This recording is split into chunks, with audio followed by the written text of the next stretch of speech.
आपण पाहत आहोत केज तालुक्यातील साळेगाव येथील एका पतसंस्थेमध्ये आपले पैसे अडकल्यानं या ठिकाणी शेकडो गोरगरीब या ठिकाणी रस्त्यावर आलेले आहेत। या ठिकाणी रस्ता रोको आंदोलन सुरू आहे, आपण बघू शकताय। अगदी वाहनांच्या रांगाही प्रचंड दूरपर्यंत लागलेल्या आपल्याला या ठिकाणी दिसत आहेत, आपण बघू शकताय।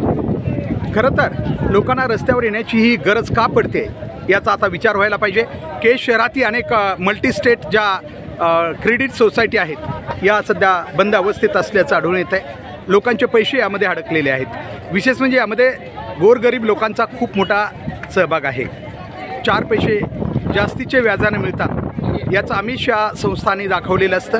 त्यामुळे या संस्थेमध्ये ग्राहक मोठ्या प्रमाणात आपले ठेवी ठेवतात आणि अचानक मग पुढं हे प्रश्न उद्भवतात, विविध कारणं पुढे येतात आणि गोरगरीब मात्र भरडले जातात। आपण बघू शकताय या ठिकाणी दोन्ही रस्त्याच्या बाजूनं या ठिकाणी प्रचंड अशी वाहतूक ठप्प झालेली आहे।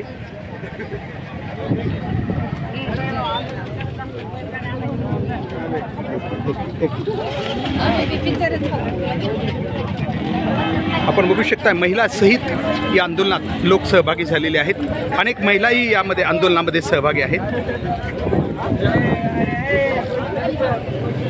वाहनांच्या या रांगा आपल्याला दिसत आहेत। पोलीस प्रशासनही या ठिकाणी पोहोचलेलं आहे, तर वाहनांच्या रांगा खूप दूरपर्यंत आपल्याला या ठिकाणी आढळतात। काय करणार आहे तुम्ही या बाबतीत सांगा तुम्ही। सर, आता आपण ठेवीदाराच्या ठेवी देण्यासाठी कर्जदारांविरुद्ध आपण 101 ची प्रकरणं केलेली आहेत। 101 ची प्रकरणं करून त्याच्या वसुलीसाठी आपण संस्थेला वसुली अधिकारी नेमण्याबद्दल सांगितलं होतं, परंतु त्यांनी अद्याप त्याला वसुली अधिकारी न मिळाल्यामुळे मी स्वतः बार्शीला असताना तिथे एक वसुली अधिकारी होते, त्यांना मी सर आज घेऊन आलो माझ्यासोबत आणि ते वसुल्या करून आपण ठेवी कसे देता येतील ते पहिला मुद्दा आपला आहे।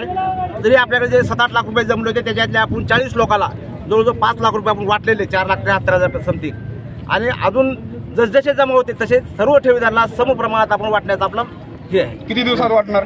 आता ते कर्ज वसूल वर्षभर काय केलं नाही, किती दिवसात वाटणार? याच्यात जो दोषी असेल त्या दोषीवरती कायद्यात जेवढी कठोरात कठोर कारवाई करता येईल तेवढी आम्ही करण्यास कटिबद्ध आहेत। आम्हाला तेवढंच पाहिजे। आम्ही तुमच्या पाठीशी आहोत ना। तुमच्या सहकार्याशिवाय हे हलणार नाही ना प्रक्रिया। प्रक्रियेचा हा भाग आहे। जनतेला न धरता रस्ता रोको तुम्ही मागे घ्यावं।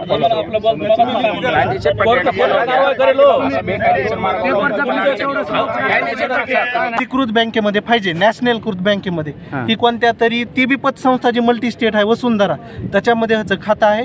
ठेवीदाराला अजून कसलीच म्हणजे ठोस आश्वासन नाही की म्हणजे कोण देणार आहे, किती दिवसात देणार आहे, त्या संचालक मंडळावर तुम्ही गुन्हे दाखल करणार आहेत का नाही, त्या नाही केलेत तर मग त्या आरोपीला काय प्रक्रिया न्यायालयात आहे म्हणून प्रक्रिया चलत नाही सर। मुळामध्ये विषय काय आहे, हितलचे जे कुटुंब आहेत ते वयस्कर झालेले, ऐका न्यायालयीन प्रक्रिया समजून घेतो। तुमच्या एक गोष्ट लक्षात येते का, ज्यावेळेस ही पतसंस्था ज्यावेळेस रजिस्ट्रेशन होती ह्याला काही जे नियम अटी आहेत की मग ह्यांचा लोकांचे पैसे द्या, तुम्ही प्रयत्न करा किती बाकी आहे दुसरा विषय काय नाही, लोकांचे पैसे महत्वाचे। कुणीतरी कर्मचारी पाठवा। आता दबावात आहे, राजकीय दबावात आहे साहेब, तुम्ही काय बोलता? अडकून जमणार नाही त्याला पैशाला, याला सहमत आहेत आम्ही ठेवीदार।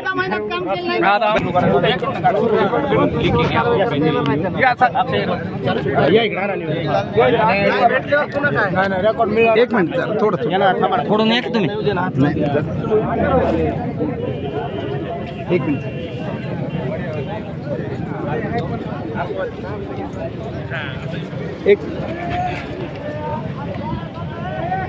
पप्पूचा सगळ्यात चांगला घेतो। एक मिनिट